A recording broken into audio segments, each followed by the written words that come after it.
Okay. Hi, I'm Rachel, and here's Leia, I think. Oh, God. There she, there she is. I am trying video vlogging for the first time, as you can obviously tell from my shoddy performance, but I'm going to the National Book Festival today, the 17th National Book Festival, and going to get a few books signed and going to a few panels, hopefully, and so I thought I'd try this whole vlog-a-day thing and show you snippets of what it's like. And if you, the National Book Fest is like a really huge book fest in DC put on by the Library of Congress, and if you wait 6 months, I think all of the panels of these famous authors in fiction and nonfiction will be online, and some of them will be online sooner. But I thought I'd just show you my take throughout the day and the things I choose to do. You can't do it all, obviously, but I'll show you what I choose to do. So, so stay tuned and we'll see what we get up to. Okay.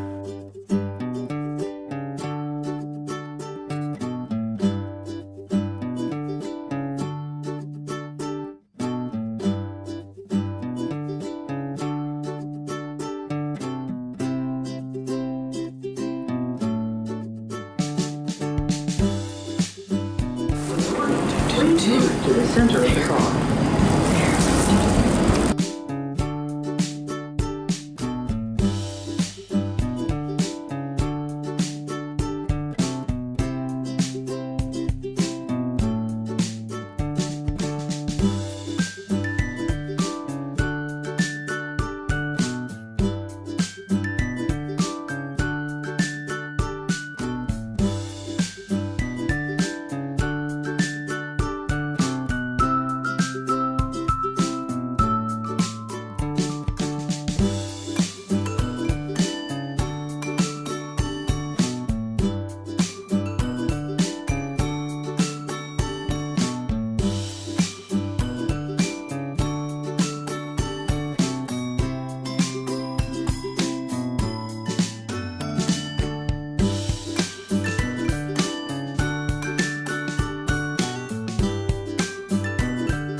want to add more context regarding immigration, right? Like the idea that, I feel like so much of the way we talk about immigration is really in this kind of strange vacuum. Like we're not really looking at why people necessarily want to come. A lot of it is because the U.S. has been involved in other countries, right? It's like, we are here because you were there, right? So we've been involved with wars, we've been involved with colonization, right? So there's sort of this reason for migration.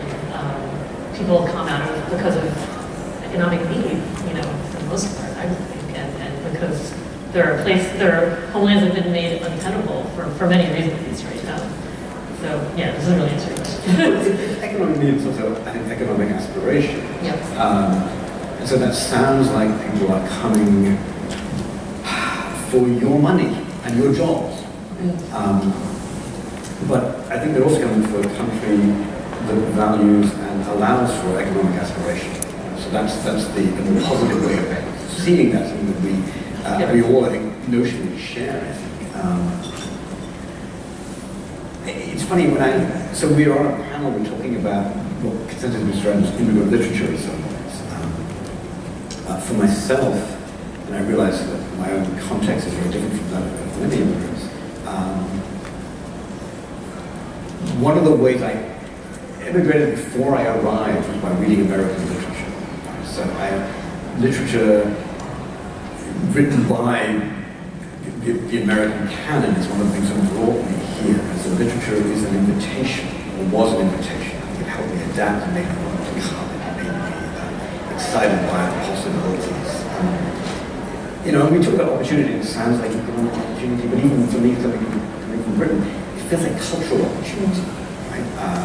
The opportunity to reinvent oneself. I could not have been a writer if I'd stayed in Britain. I'm pretty confident. So those are some of those aspirational things. Thank you. I mean, there's no denying that there are different historical circumstances of arrival. And certainly when the first Chinese came to the gold rush and even worked in the transcontinental, they saw themselves as a sojourner community. They would come, they would make their money, they would take it home. And that was one of the sources of resentment, I think. One of the things held against them by other new arrivals in the US who came to settle. So that was one of the gaps between them. And yet, I think, one of the things I thought about a lot in the context of writing the Fortunes and sort of looking at that sort of 150-year history of Chinese America was to think about how even later arrivals, even though they arrived for different reasons, in flight from war, in flight from the communist regime in many ways, their reception is shaped by those who come before, right? The stereotype is attached to men who arrive with cues attached to the Chinese who come in the 50s and the 60s. Right? So there's still a way, there's a kind of hangover. So even if the reasons, the rationale may be different for the immigrant, their perception about the space in which they enter is shaped by those who come before. There's almost a failure to understand those distinctions, I think, as far as such a great question. Yeah, and that's an interesting point too. It's like, who gets to be seen as a settler and as like an adventurer or a pioneer, and who gets to be seen as the foreigner, the invader, right? I think that's something that has been timely across all of U.S. history, right? And there's a way that in particular for many Asian Americans, like there's that stereotype of being potentially foreign, even if you're like fourth generation, and that says a lot about, I think, how like we're seen in the U.S. And what about within the community? Like I'm Armenian, and I'm actually writing a book about the Armenian immigrant experience. Yeah. There's a pre-Soviet thing going on and a post-Soviet thing going on. So there's the people who were here first, the real Armenians, who were here first, and now the post. So for the same thing with every ethnic group, really, So there's an established immigrant community, and then a new wave comes in. Right, and access to like language, fluency, citizenship, money, all that stuff comes into play as So well. how is that in your book? Because it's more modern, like your story is more modern. How did you approach that part? Did you approach that part of it, or did you want to incorporate? So we only have time to answer this last question. That's right. should I answer? No. I mean, my family, my characters are undocumented, working class, very recent immigrants. So they kind of, because of that and their own access to, citizenship status and fluency and money, they are kind of located within a certain community within Chinese people. All right, guys. Thank you so much for coming out. Hi, well, it's much later and I'm back home now. I attempted filming a few personal updates during the convention, but they didn't turn out so great. I couldn't get a lot of distance from the camera, so it's like right in on my face, and I had a lot of trouble filming around me, and it was a bit of a bumbling experience. I imagine you can tell from the footage I got that I was already having some trouble with like jerky cam and all the shaky cam. I don't know. I hope it was fun. I think it was fun for me. Even looking back over it, it made me feel better about the convention because I was a little bummed out, I guess, because a lot of the authors I would want to see had stuff around the same time. So I didn't end up doing that much. I mean, a lot of that footage, that was a lot of what I was doing for most of the time I was there. And then I was at 2 panels in the poetry and prose room, and that was interesting. The first one I went to around 2 was Conversation Novels About Place. I'm at the schedule here. And it was 2 authors who personally I don't really know. They're in conversation about their latest works, a novel and a collection of short stories. And interestingly, they were both middle-aged guys and seemed to be very focused on female characters. And they were both white, so it provided a bit of a contrast from the footage you might have seen earlier with Lisa Ko and Peter Ho Davies as Chinese American authors talking more broadly about the Chinese American experience. Again, full panel should be available on the Library of Congress YouTube, which I'll link down below, but it might take several months for some of them to get up there, but it would be better quality than my shaky cam and much longer. I just did a couple of the Q&A questions, but yeah. Still, I wish I could have gone to see John Scalzi and Saba Tahir and some other people, boo-hoo, and I probably could have, because one of the things I noticed a lot in the poetry and prose room is that people were coming and going all the time, so just because you don't get there at the beginning doesn't mean you'll necessarily not get in there. Oh well.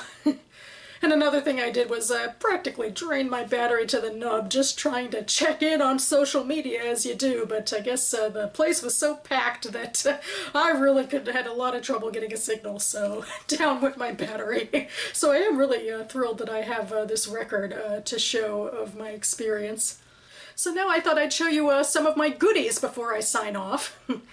Every year, the Library of Congress National Book Festival has a unique tote bag, or at least a unique color of tote bag, and this year is this really nice purple color. I really like it, so I'll keep this around for whenever I might need it. And then DC's largest, I believe, indie bookstore, Politics and Prose, is continually the official bookseller at the convention, so I went into their tent. I know earlier there's a lot of footage of the books that were in the tent, all of them by the authors who were presenting today, and I got 2 books to get signed. The first one is a children's book, Hattie and Hudson by Chris Van Dusen, which is for my niece, Grace.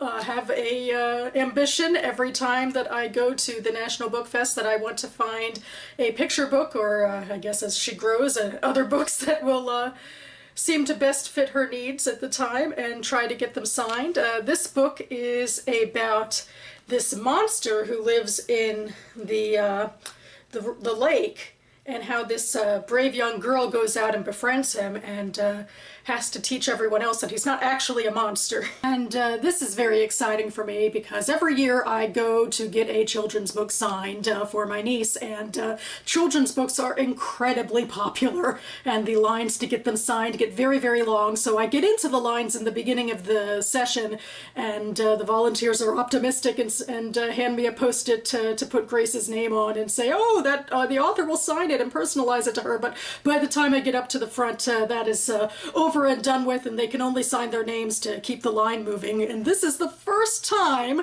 ever since before she was born and I was, getting books for her, that I've actually gotten a personalized book signature from an author. So I'm so excited to share this with her. And I think it excites me probably more than it would her, but I am thrilled. I'm over the moon.